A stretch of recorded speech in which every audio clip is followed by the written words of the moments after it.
Sinimulan noong Martes ang pamamahagi ng mga bagong house plate numbers sa mga kabahayan sa Barangay Tebeng, lungsod ng Dagupan.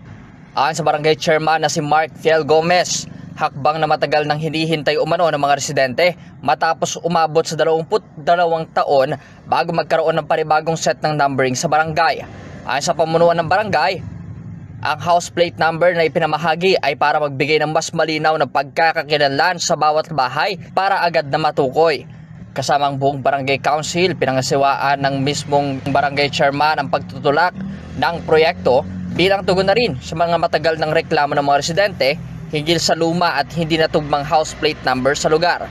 3 araw naman ang kinailangan para maipamahagi ang naturang mga house plate number sa mga kabahayan sa naturang barangay upang maging standard ang pagkakatalaga ng address at mas maging mabilis ang koordinasyon sa mga lokal na programa at operasyon. Nag-start siya nung November 25. Nung pagka-receive namin ng mga plates, pinadistribute ko agad sa mga PHW natin. Ang pinagawa natin ay nasa 990. From yung last kasi past 22 years, 522 lang. 522 lang yung household noon.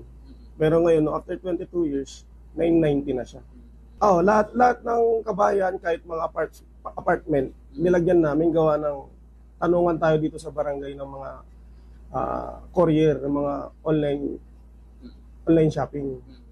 Kaya hindi namin maituro na mas maayos kung saan yung location mismo. Kaya naisipan namin at ginawa namin priority project itong household number ng mga bahay.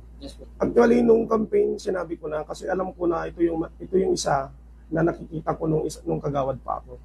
Kaya last 2024 kasi hindi pa kami yung gumawa ng budget. Kumbaga, this 2025 lang kami gumawa ng budget. Kaya naisama na natin sa priority project yung mga gusto nating mangyari sa barangay.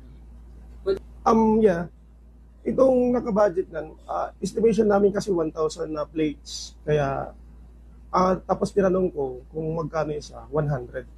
Kaya 100 times 1,000, 100K ang nilagay namin sa pondo ng household number. As of now, nabigay na lahat ng mga plate number. Sa post namin sa page, natuwa yung mga constituent natin. Gawa ng, ang tagal-tagal na nila nagpatayo ng bahay, wala pa silang plate number. Kaya, kumbaga, I'm proudly kasi na-solusyonan natin yung mga naging little problem sa barangay. Para sa programang Bombo Hanay Big Time, Patrol numero 4, Bombo Justin Ramos nag-uulat. This is Bombo Radio Philippines, the #1 and most trusted source of news and information. Basta Radio, Bombo!